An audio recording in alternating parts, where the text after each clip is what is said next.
2023 সালে প্রায় 7,59,000 শিশুর জন্ম হয় জাপানে। বিপরীতে মৃত্যু হয় প্রায় 16 লাখ মানুষের। অর্থাৎ এক বছরে এশিয়ার দেশটিতে জনসংখ্যা কমেছে প্রায় 8,32,000। জনসংখ্যার এমন নেতিবাচক প্রবণতার প্রভাব পড়েছে দেশটির শিল্প খাতে। বেশ কিছু খাতে দেখা দিয়েছে কর্মী সংকট। এমন পরিস্থিতিতে প্রশ্ন উঠছে, প্রযুক্তিতে উন্নত রাষ্ট্র জাপানের কর্মী সংকট দূর করতে কতটা ভূমিকা রাখতে পারে আর্টিফিশিয়াল ইন্টেলিজেন্স বা কৃত্রিম বুদ্ধিমত্তা? বর্তমানে জাপানের জনসংখ্যা 12,40,00,000-এর কিছু বেশি। গেল 2 যুগে যা কমেছে অন্তত 28 লাখ।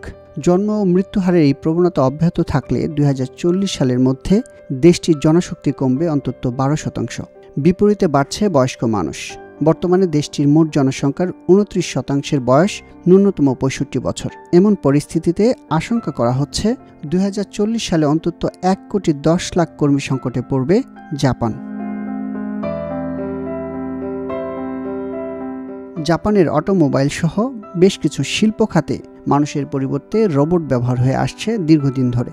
এর সঙ্গে এখন যুক্ত হচ্ছে এআই। 2023 সালের জানুয়ারিতে জাপানের একটি কারখানায় স্থাপন করা হয়েছে কৃত্রিম বুদ্ধিমত্তা প্রযুক্তি, যার মাধ্যমে চিহ্নিত করা হয় নিম্নমানের খাবার। প্রতিষ্ঠানটির মুখপাত্র জানান, কৃত্রিম বুদ্ধিমত্তার এই প্রযুক্তি ব্যবহারে ওই কারখানায় কর্মীর চাহিদা কমেছে। খুব ছোট পরিসরে এআই সংযোজন হলেও এর সাহায্যে পণ্য উৎপাদন বেড়েছে অন্তত 30%। জাপানে সম্প্রতি রান্নার কাজেও যুক্ত হয়েছে কৃত্রিম বুদ্ধিমত্তা প্রযুক্তি।